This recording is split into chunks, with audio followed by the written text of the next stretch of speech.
21 laps around the Enzo Edino Ferrari Autodroma, and we've got Chris Vermeulen on pole, Regis Lecconi second, number 11 Troy Corser, the World Championship leader, in third place, and a man who's been producing lightning starts all year. But just behind him, Nori Haga, who has also come scalding through from second row starts, and alongside him Yukio Kageyama, who said that he was blinded by the sunshine during Superpole yesterday and lost his way, missed a couple of braking points, and that put him from second overall to seventh.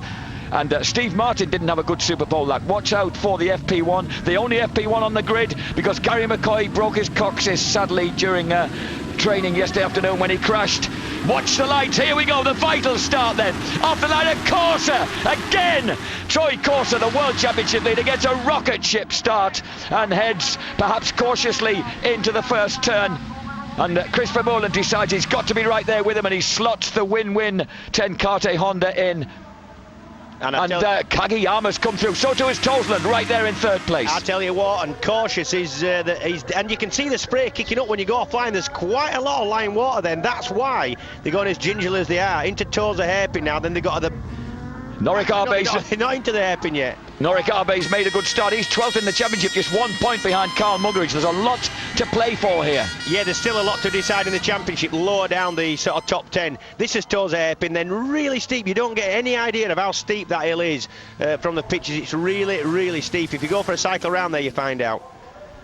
And that's the lead at the moment, being disputed by the two World Championship contenders, and James Tosland in third place, the reigning champion. Fourth place is number 71 Yukio Kageyama. And you can see the damp patch on that shot just going into Aqua Minerale. This is it's dodgy stuff. If you make one little mistake, you touch any paint with the bike leant over at all, or you run offline, hit a little bit of a puddle and a damp patch, it could be all over. And Vermeulen quickly, bravely makes his dive to the front, and he knows that he needs other riders to get between him and Troy Corser. He says, all I can do is win and then see what happens behind me. I'll tell you what, Corser missed a gear there. He had a big problem getting in gear coming out of that top chicane, that Alta, Variante Alta, and lost time consequently. And that's given Vermeulen his chance to escape. Tosland just a little bit cautious through the Rivazza, as he has every reason to be. You see what I mean about the touching the paint? This is so slippery. These lads get offline or touch the white line, as Vermeulen did there, then it could be all over. This is terrible conditions to be having to race in, really, because one little mistake, the job could be over. Andrew Pitt in fifth place, right behind Yukio Kageyama. But it's Vermeulen who leads across the line. Second place for Troy Corser. And Vermeulen with a first lap time of 2 minutes 2.666. Remember, he set a 1 minute 48 was his astonishing Superpole lap, the fastest lap ever by a Superbike, or indeed a motorcycle round Imola. Nori Haga is there in sixth place. Pitt's in fifth. Good start by Pitt. Vermeulen, Corser, Tosland, Kageyama, Pitt, Muggers ahead of Haga 7th, 8th Arbe, 9th Neukirchner, and 10th Chris Walker, showing some dodgy damp conditions, and he'll be quick. And Corser already gaining in confidence and moving back onto Vermeulen's rear wheel when I thought that Chris was going to take off. You have got to be so careful in these conditions. You can just see how carefully they're taking it. And at the moment, with so much, the breeze picked up as they were announcing we were going to have a 15-minute wet session to acquaint the riders with the track in this condition. The breeze promptly picked up and began to lift the clouds. Patches of blue sky appeared above us, and here we are. It's the sunshine's bleakly coming through, really, which makes it a very ironic wet track race at the moment. Vermeulen still has the advantage over Corser, number 11, number 1 Tosland, number 71 Kageyama. And that looks like a problem. Muggeridge is in trouble. Muggeridge is in trouble. He's pulling over. He had a problem during a Superpole lap when he went dirt tracking coming out of the Tamburello. It actually dislodged the front brake pads, and he had to really pump the brakes for the rest of that lap. Yeah. But it looks like something far more serious has just stricken him now. Yeah, it does. Looks like. Muggers then perhaps vacates sixth place, and he will vacate 11th place in the championship as well. And Andrew Pitt putting the pressure on Yukio Kageyama. Kageyama's aiming for a rostrum finish. He feels he's got to know. Look at Stalker. How's he doing that? I love the way that Colin Wright said, well, I've worked with him more injured than I have when he's been healthy. And, yeah, that's true enough.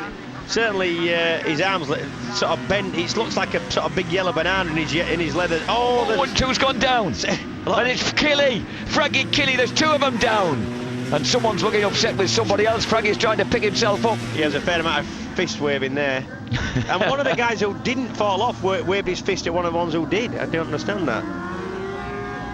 So we've lost, well, temporarily lost Frankie Killy, one of the home heroes, of course, here as he ever is in Italy. Toseland losing contact a little with the front guys. Ducati have the best ever, the best racing record round here. Ruben Zaus has won 3 times for them. Regis Lacconi was a double race winner here last year. And of course, Regis also won his first ever World Superbike race for Aprilia here in 2001 when we first came to Imola. So he also is a 3-time winner, but he's struggling a little bit in 10th place. He said he was a bit concerned about how well he'd last out the whole race. And Stalker's right on the back of these 4 now. What is he like? He's just worse. He's like quite a small man with an arm the shape of a banana at the minute. That's what he is. But he's not stopping him. And when the call is for the brave, the best of the brave, then Walker suddenly stands up and is countered, and he's well and truly in the fray here on the back of that queue that's being led by James Toseland. And Norrie Hager's desperate to find a way past, but of course what you were saying about there's only one dry line makes it really dodgy trying to overtake. It does. To overtake, you've got to run onto the slippy part of the circuit. And of course Francis Batter has been saying all weekend that, oh, look at that was the way to do it. No. Norrie Hager. Yep, there might be things sitting in the garage after that's his teammate just duffed up there. Walker's next up to have a go at pit. Chris Walker. Norik Arbe is a little distance off the back of this gang in 8th place ahead of Neukirchner and Lacconi, with Lorenzo Lanzi 11th. And probably Lanzi showing his relative lack of experience in these conditions, James. These are testing conditions. They are, yeah. And at the front, this is just what Francis Batter wanted to see. He said, all we have to do is make sure we're behind Vermeulen for the rest of the series. That's all that we need, to be behind Vermeulen. And as long as we can see him, we know we're going to take the championship.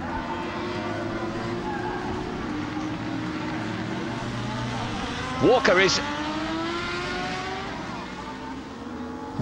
round Andrew Pitt, or he tried to get round Andrew Pitt into the Tozer, and Pitt, he responded and just managed to nudge the PSG1 Kawasaki behind him. PSG1 Kawasaki, of course, a 3-man team this weekend, with Fonzo Nieto has been signed up for some inexplicable reason, and alongside Mauro Sanchini, also coming back from injury. And at the moment, Sanchini 12, Fonzo Nieto 13, so I beg his pardon, he's having a good ride. Yeah, I mean, embarrassingly for the 2 able-bodied riders of the 3-man team, they're getting the backside kicked by the one that... And with all due respect, Sanchini also had a mega off when he got punted off down the back straight at Assen, and broke his foot. I think he's also limping around a bit second hand. Okay. So in fact, both the disabled guys are ahead of Fonzo Nieto. That's what you're saying. Okay, yeah. Sebastian Jambert 14th, Steve Martin a little disappointingly down in 15th place on the sole surviving FP1. He had a poor Superpole lap when he'd been really up front during general qualifying. Now Toseland, look at this, Hager's on the prowl. Hager has got past Kagiyama. He goes onside James Toseland, and Toseland, of course, struggling with that braking hand. Won't really be able to respond to that. He said, if you see me out braking anybody today, it's probably an accident, because I've simply not been able to grab enough front brake. So the battle on at the front, and this man Norrie Hager has decided that he's going to make the break and see if he can catch up with the leaders. Fastest lap on the last lap was a 1:54.426, fastest lap of the race by Norrie Hager. I beg your pardon, by Troy Corser. Yeah, but interestingly, Hager's lap was not that much slower, only 3/10 slower, and he was, for the majority of the lap, behind Toseland. So let's see what he can do now. He's got a bit of clear track in front of him. Toseland, of course, another man who has no offers in World Superbike for 2006, so he really needs some sort of result here to show his worth. The track's drying out all the time in the sunshine. And Arbe's having a little bit of a go at these as well. Arbe's right on the back of these 4. You've got, and I think he probably will, because he's done 177 laps this week. I don't know what he's done, but he's done a massive number of laps. He goes out there at the beginning of a session and never stops. Yeah, he just goes out and keeps going round.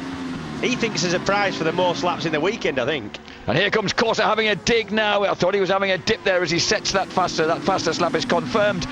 Damp conditions, he's still about 6 seconds off the realistic pace. And Yukio Kageyama's gone backwards. Pitty's got him. Walker has got him.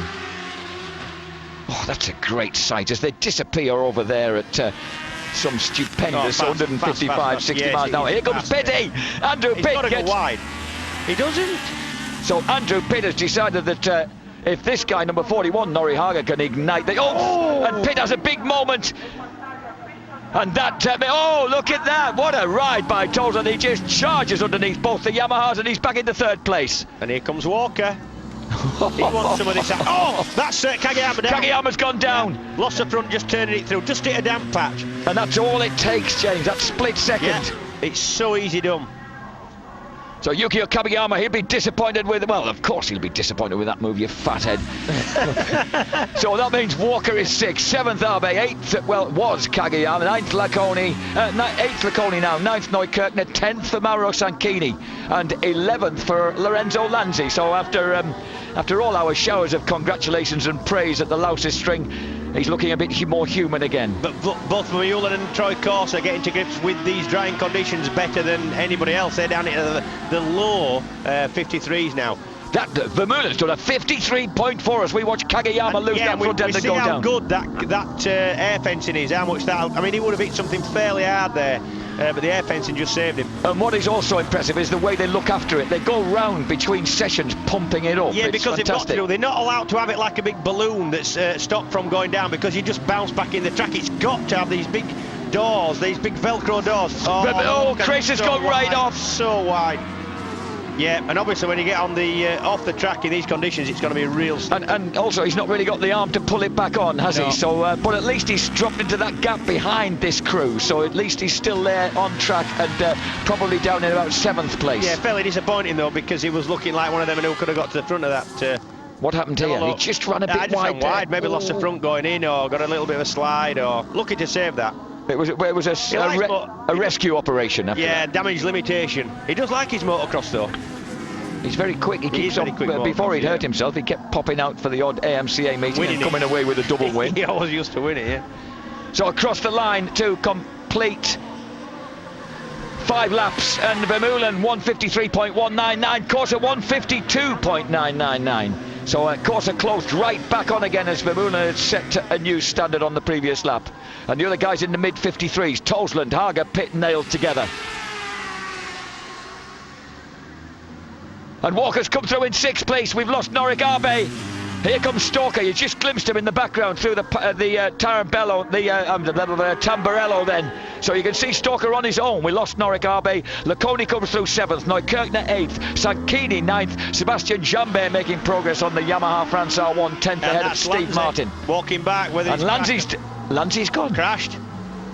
So Lorenzo Lanzi gifted a bang up-to-date piece of kit. Oh, well, there's somebody else off there as well in the... Yeah. That looked hard. It did. Oh dear. I think back to being a bank clerk, mate. Where are you getting this bank clerk? Is he a bank clerk, or have you made that No, up? sorry. It's just he's got that peaceful image of a man who would just kind of hand over a bit of cash when you need it. Angry bank clerk. And the battle for the championship and supremacy here at Imola at the front is Chris Vermeulen, Troy Corsa, Honda, Suzuki. 152.599 confirmed as Corsa's fastest lap of the race. Yellow flags are out at the bottom where Lanzi's unloaded. Exactly, that's where Lanzi crashed. Oh, well, it's difficult. You're losing almost 100 miles an hour in that drop down there. It must be horrendous not making any mistakes in these conditions. That's him just wheeling Lanzi's Ducati off the circuit. And then after that bend, the green flag is out from these efficient Italian marshals, indicating that everything's all right ahead. And we've still got the clouds around the place, but that slight glimmer of sunshine as Vermeulen once again just touches the rumble strip and has the bike get a bit skittish. Fonzo Nieto is back in 13th, Bostrom is 14th, Giovanni Busset is 15th on the Bertocchi Kawasaki. So 3 Kawasaki's in the top 15 point scoring at the moment, and Tosland's doing a good job. It looked as if Haga was just going to pass him and go, and he didn't. You're doing a good job if you just stay on your wheels today. This is there's a fair attrition rate. I think biggest attrition rate we've seen all season. Noriyuki Haga bike number 41, the number he's always ridden with, 19 race wins, 152 starts. Andrew Pitt's off now. Pitty's gone. Oh, what's going on? So we really are losing a lot of people here, and here's Pitt. This is what's happened to Andrew Pitt. Oh, and he nearly caught that, James. That was desperately unlucky. Very unlucky. Just as it began to weave on the way into the turn, got the better of it. But look at the way these lads are gassing it down the hill into Acqua Minerale. Battle for third. The battle for third place in the race and in the championship. James Toseland on 215 points behind Norrie Harger on 239. Harger's good recent results have opened up the advantage. And this is really weird because some of the corners are absolutely dry and really grippy. Then you see him going around some of the other corners really steadily, and it's obviously very, very slippy still. So this is what's catching him out, and it's catching a lot of people out. Terrific support for Harger, but also for Toseland as we see the lead change. Troy Corser goes ripping past it. Oh dear me, what is that guy doing? Just when we've been shown how fast they're going, we see a Marshall running across. So Troy Corser grabs the advantage. Well, they've tested since the Lausser string. That's Suzuki, and Corser's very happy with the whole package underneath him at the moment, and has been all weekend. 8 laps out of 21 complete, he's in the lead. He's been fairly happy all year with it, Jack. That's why he got such a jump on the championship. And you just got a glimpse of Vermeulen's front tyre. That is definitely some kind of cut, slick or intermediate type tyre. So I haven't just had a look what Corser, you can't really tell what Corser's got on at the minute. We haven't had a good shot, but we'll just see how good the tyre, you can really see how that's fairly heavily cut is Vermeulen's front tyre. And surely as these conditions dry out, that could work against him. Look at the way he's sliding around now. Not that he doesn't always. 152.942, so down into high 52s. Vermeulen on a 153.4, losing the advantage. So Troy Corser showing his determination to perhaps wrap up himself a second World Superbike Championship this weekend at Imola.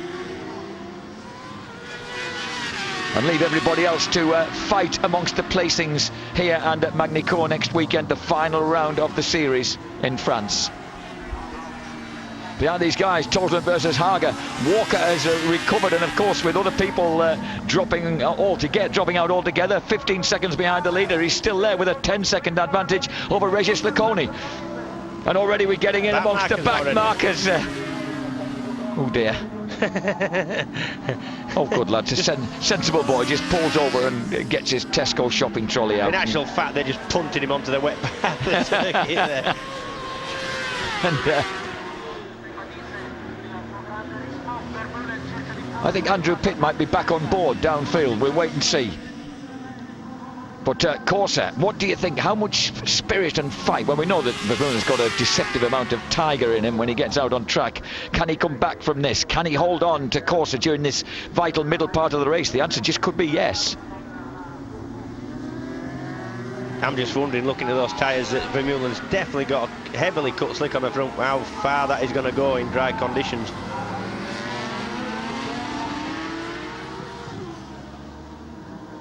Corser still has the lead as they come up the hill then. This is the charge up to Piratella at up towards 150 miles an hour, and then 80 miles an hour as they go round across the summit of the hill and howl down towards Acqua Minerale. This is a lovely part of the circuit. Obviously not now, we know how slippy it is, because this is where Andrew Pitt just ditched it. And I think that may be why and I suspect strongly that Vermeulen's got a really heavily cut rear as well.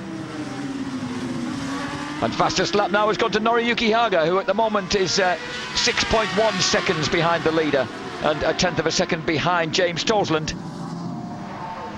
Walker 5th, Laconi 6th, Neukirchner 7th, 8th Sanchini, 9th Jambert, 10th Martin. And in 12th place, Ben Bostrom riding in acute discomfort on the Koji Renegade Honda. After he threw himself to the length of the start and finish after out of the last turn yesterday. Just to add to his woes, and well, Vermeulen's certainly looking determined to do something about this. Look at the weather, incidentally, hasn't kept the crowds away from a track that holds the Italian motorcycling record attendance 2002. Remember, how can you forget Colin Edwards versus Troy Bayliss? 97,000 people here that day. That's a record for any motorcycle race in Italy. And when you consider how many MotoGPs, 500 World Championships have had in the past and the present, that's phenomenal. And I tell you what, there's a lot of people here today as well. And I tell you what, they weren't let down that year either, because it was a fantastic, one of the best races I've ever seen. I sat in the commentary box after doing the Supersport race and watched a fantastic race between Edwards and Bayliss. It even left us short of words, James. It was the best race I've ever seen. They both wanted it. Through the Tozer hairpin, and James Toseland talking about wanting it. Toseland riding a fantastic defensive race against Norihaga, and they're keeping their pace together. Toseland's just set the fastest lap of the race, 152.347. Fastest lap of the race then goes to James Toseland. JT's in second place, and whatever discomfort he's suffering, and he did tell me last night it was painful, that right hand, he's keeping the pace up, keeping the pressure on.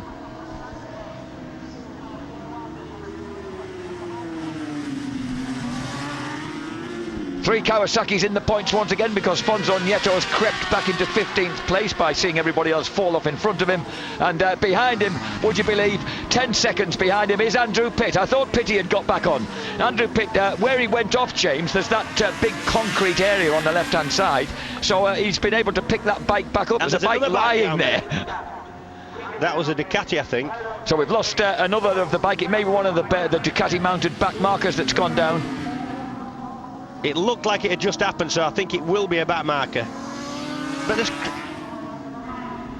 You know what? One of the things that's really distinguished these two guys throughout the season, James, is the fact that the speeds they've been going, but they haven't been making many mistakes. No, they haven't. No, well, I mean, we know them well enough to know that these pair don't make that many mistakes. I mean, certainly Vermeulen, he's able to run a pace that's, you know, a real fast pace and not put a foot wrong. 10 laps to go, and this time fastest laps. Oh, and these two are catching the leaders. 152.176 total, 152.156, fastest lap of the race for Norihaga. They're visibly catching them now. And there's something happened at Tozer hairpin, because I heard the whistles blowing. That tells the marshals to get out of the way because bikes are coming. So there's actually been another incident there. Well, they can't see it. They might be lying there. They haven't heard the whistle. You'll have to blow a bit harder, James. So, of course, at Vermeulen, Toseland is now 4.8 seconds behind the leader, which they were 6 seconds down, these two, just a couple of laps ago. This race is, oh, look at them, coming over the top into Acqua Minerale. A lot of this could depend on what tyres that each rider's got on the bikes. If Haga and Toseland have got more slick type tyres or slick rear, maybe lightly cut front, which they do look to have, I've got to say, it's hard to tell when the wheels are going around so quick, but they will definitely be able to catch them. But not only that, Vermeulen won't be, and Corsa won't be able to do anything about it if they have got heavily cut slicks on their bikes. And folks, everything's happening around here. Andrew Pitt and Yukio Kabayama have just gone past, absolutely locked together. Oh, as Norihaga looks underneath James Toseland through Rivazza. He didn't make it at the first pit. Now we'll have another look as they go tearing off towards at the start and finish area. And this is where he's heavily outbraked James Toseland once already, but this time Toseland responds. Brilliant, deep. The Ducati goes into that final chicane and comes out in the front. Let's have a look at the lap times. And as the lap times come up, 152.28 Corsa, 152.34 Vermeulen. Oh, come on, show us the lap times. Go on, be kind. We want to see him. You watch the timing screen, I'll watch the race, 152.1, so just a couple of tenths in it this time around for Toseland and Haga. And we've just had news that Chris Vermeulen has an intermediate front and a slick rear. So you said you thought it was the front tyre that was causing him problems, well, James? It definitely just looked to me like it was a fairly heavily cut slick, and it is in fact an intermediate, which it's definitely going to hold him up. There's no doubt about that. Although you could see it holding him up. Just when I said it, obviously he's going to pass Corsa, but I can see going on further in I mean, they've still got 9 laps to do, and that's a lot on an overheating front tyre. It is going to get very hot as the track dries. So the Winston Tenkate Honda of the remarkable Chris Vermeulen then attempting to get the better of the vastly experienced Troy Corser, who's riding his, remember, his 224th World Superbike race. 31 of those have been wins, 96 have been podiums. And Tosland is in third place. The battle I was mentioning before, folks, Andrew Pitt and Yukio Kageyama have just gone. Vermeulen gets the front. And that's the corner where everybody's been crashing. And this one, you see all the scrape marks, look where all the bikes have gone down. Brave move, Vermeulen leads. He obviously thinks he can get away, or he's got good lap signals that are telling him that the group behind is catching him. I'll try again to let you know that there's a scorching battle going on in 16th and 17th. Andrew Pitt and Yukio Kageyama, who've both been down, a battle scrapping for 16th place, and they're now just a second behind Fonzo Nieto's Kawasaki, and therefore from the points. Isn't it remarkable? And there you go again, look, fastest lap of the race for fastest lap. Oh yeah, it is. It's actually the fastest lap of the race for Tosland. 151.74. There's the move that Chris Vermeulen just kind of levered Corser aside there and went to the front, but these guys are closing the gap now, and closing it obviously on Troy Corser, whose last lap was a 152.6. So Tosland took 9/10 of a second out of Corser in that last lap. Yeah, but Vermeulen must have felt like Corser was actually holding him up, because there was no doubt he wanted to get past, and it does look like he can try and get away. So obviously out the window goes my theory about his front tyre jack. Well, it's still we know now it's an intermediate front, so he's such a clever lad. He can obviously ride with just about anything underneath him. Regis Lacconi struggling now. He'd done 8 laps continuously to see how his arm would withstand the forces yesterday afternoon, but he didn't really know. He was going to be in unknown territory once he got beyond that, and he's faded a bit now. He's in 9th place behind Steve Martin and just ahead of Mauro Sanchini's Kawasaki, ahead of Viziello, Bostrom, Bussai, Borciani, and then that battle for 15th place, and Andrew Pitt goes through in 15th place. Amazing. Back on board, back in the point. 2/3 distance here in race 1 at Imola. We've just seen Noriyuki Aki bouncing and boiling his way across the curbs, and certainly rattling the fillings in his teeth and clinging on to the Yamaha Italia R1, but losing split seconds to James Tosland. And all the time though, as he comes back onto Tosland's back wheel, they're gaining ground. They're not chopping places and slowing one another up. At least they haven't been so far, James, and this means that each one of them in turn seems to be setting the fastest lap and just pulling back a couple of tenths of a second on Corser. Yeah, but in actual fact, with 6 laps to go at the end of this lap they're on, they're not actually catching quick enough to actually get with Corser and Vermeulen by the end.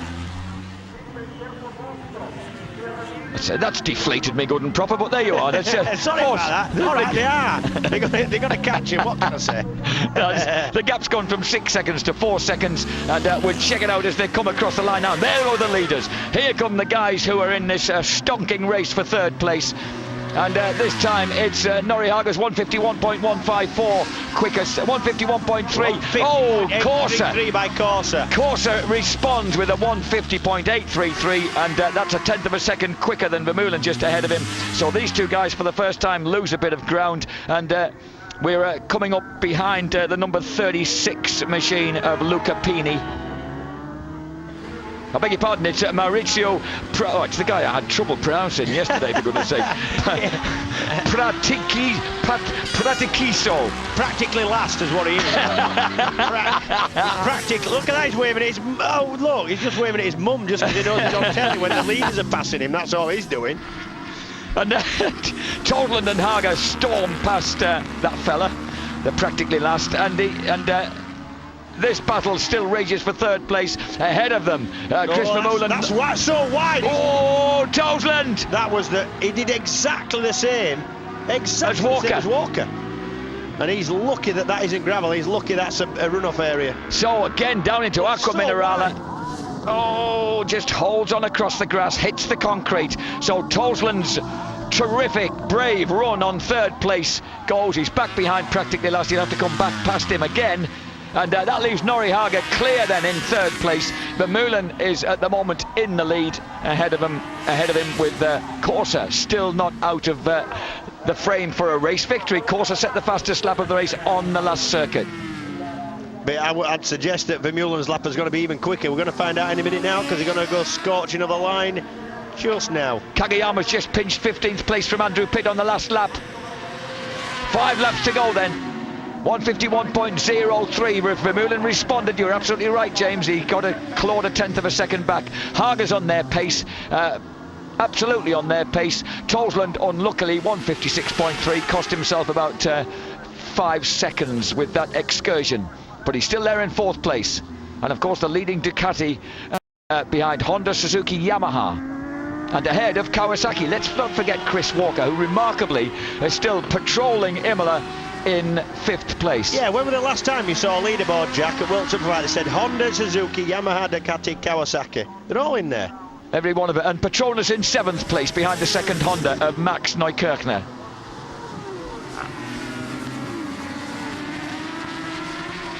Now the battle for the lead and the championship still rages at the front. There's a little review of the last few laps. 150.833 is the fastest lap of the race. And that in the hands of number 11, Troy Corser. And Walker still in a fairly safe 10 seconds in front of the 6th place man, Neukirchner. Although saying that, Neukirchner's lapping a couple of seconds quicker every lap. He is, and he's locked together with Steve Martin there, and also lapping at that speed. Sebastian Jambert, the World Endurance Champion, in 8th place. Laconi 9th, Sanchini 10th. 5 laps at that rate, they're actually just about going to catch Chris Walker for 5th. Kagayama and Pitt go storming past in this huge scrap they're having for 15th place in the final point. You can't believe they're having such a dust-up for 1 point. Oh, this is superb. Through the final chicane then, once again. Chris Vermeulen. Oh, lay it down, boy. Noriyuki Haga now a somewhat lonesome 3rd. Must be frustrating for him. He can just see those leaders ahead. Yeah, and you can just see him getting away a little bit. He's a good half second a lap slower than either of these two on that last lap. There's some entertaining nonsense flying around about the fact that Norrie claims he only had a 1-year deal with Yamaha, but they say they've got him for 2. Hey, that's what we've heard. I don't know what's it's all like. a big rumour mill at the minute. Who's going where? It's like musical chairs. We do know, however, that Troy Corser possibly with the number 1 plate will move on with Suzuki, of course, in 2006. Yeah. He's already there. Yeah. Beloved by Francis Batter, who says he's been trying to get hold of the guy for years and get him onto his team. And remember, Troy only had a 10th place in the second race for the Foggy Petronas last year, so this is a rather better outing for him. James Tosland is still rattling round. He's in matching the pace of the leaders in 4th place. Walker's still 5th, and his advantage has been cut to 8 seconds, but with 4 laps remaining, I'm hoping that Stalker's got sufficient in reserve and sufficient resilience to cling on to that Herculean 5th place. He's certainly earned it. Still 2 seconds, they're still lapping 2 seconds quicker than him. Both Neukirchner and Steve Martin. Do you know who's going stupendously quick at the moment? Laconi in 9th place, 151.9, almost as quick as the leaders.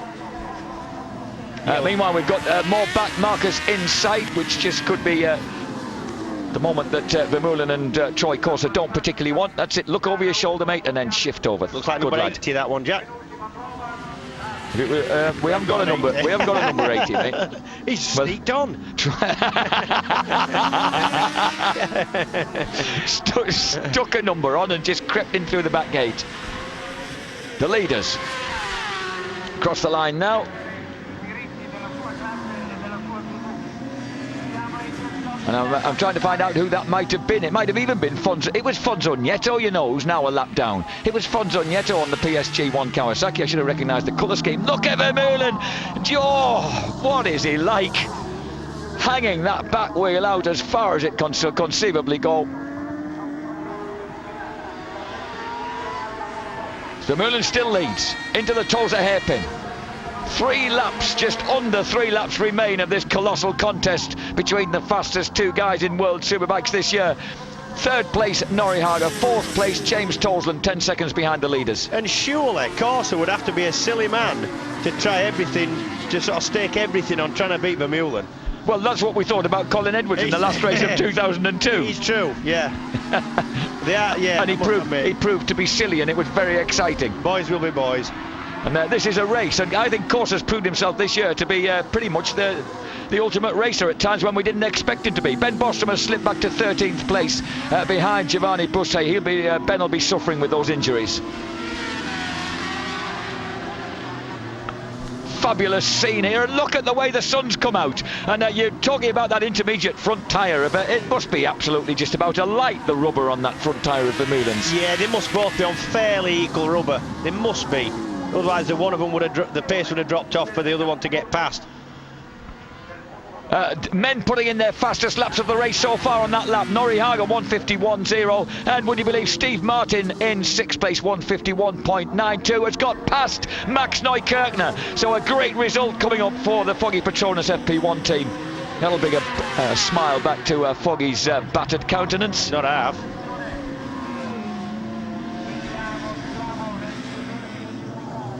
He's looking forward to the expense of his wife's 40th birthday party, or 39th birthday party soon, isn't he, bless him? That's right, yeah, we're going for a day at the races. I've got my ticket already. We're already at a day at the races, mate. This is Imola. This is race 1 World Superbikes. Yeah, sorry, we are. And remember that we've the race 2, which could very well decide the destiny of the World Championship, is actually on Eurosport 2 this weekend. So whatever you do, tune into Eurosport 2 to join me and James live for race 2 here at Imola.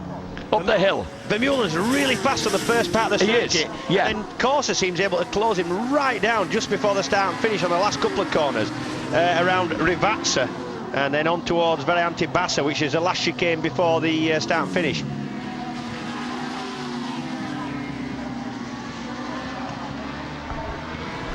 Chris Vermeulen, born in Brisbane on the 19th of June 1982, spotted early in his career by Barry Sheen, hence the number 77 on his motorcycle, in memory of the great Bazza, who was the guy who urged him to come to Europe in as a 16-year-old. Oh, look at this! You're so right about how quick Corsa comes back on him. Watch how fast Corsa just rails it into that corner there. This is Rivazza, the bottom of the hill, and then it's all flat towards the start and finish now. Vermeulen, Corsa, 2 laps remaining at this moment. In fact, they'll be entering the final lap. We're on the penultimate lap. Yep. Oh, look how quick Corsa is. He's right with him. He wants to win this. So Troy Corsa right on the rear wheel of Chris Vermeulen as we go stunking into the final lap here at Imola in race 1. He just needs to be a little bit closer down the bottom of the hill into Rivazza, and I think he can get under Vermeulen here. I do. So that's bound never to happen now. So the 23-year-old versus the 33-year-old from Wollongong. Both of them, of course, former world champions. Chris Vermeulen tied up the 2003 World Supersports Championship right here at Imola 2 years ago. And Troy Corsa, 1996, on David Tardozzi's promoted Ducati team. He won his first and his last World Superbike title. Round Tosa, and this is as close as Corsa's been to Vermeulen up this hill for many laps. I think he's close enough to have a little bit of a go down, and I think you'll see it down the bottom of the long drop down towards Rivazza. Here we go, keeling round the Piratella, dropping down at 130 miles an hour into the Acqua Minerale. The double right that has caught so many people out during the course of this race. Oh, look at Corsa, he's absolutely leaping across the curb to try and get himself on terms. And the next one, the Variante Alta, 140 mile an hour, breaking back to 65-70 as they switch right-left. It doesn't look, it's amazing to think they're going through that as at the legal limit for British motorways. Now down the hill, 155, 160 miles an hour, breaking right back to 60 for the Rivazza. Yeah, he's not close enough. And it looks just about his last chance. And he's a man who's just about to win his world championship, going to risk everything on the last corner. Although saying that, his head says he is. Chris Vermeulen, no. And Vermeulen is so quick under braking into. Oh, but here comes Corsa with a late surge as they come through the final chicane. Oh. He almost touches the Honda's rear wheel, but Vermeulen takes the win and knocks the advantage back to 55 points on Troy Corsa. And Corsa, to me, looks a bit disappointed. Norrie Haga finishes a resounding 3rd and wheelies pompously down the finishing line, and James Toseland, bitterly disappointed after tremendous battle with Norrie Haga, eventually has to settle for 4th place. Gianni, and we haven't seen Bocciani come across the line yet. That is the top 8. Vermeulen, Corsa, Hager, Torsland, Steve Martin, that hard-riding Aussie who I think it's right to say Foggy has already signed again for next year, because he certainly has been impressed with him. Yeah, he's been really impressed with him all year. And there's confirmation that Kageyama just held off Andrew Pitt and took that final and 15th place and the final point after both Suzuki and Yamaha had hit the deck. Kageyama in the last turn and Pitti at the Acqua Minerale.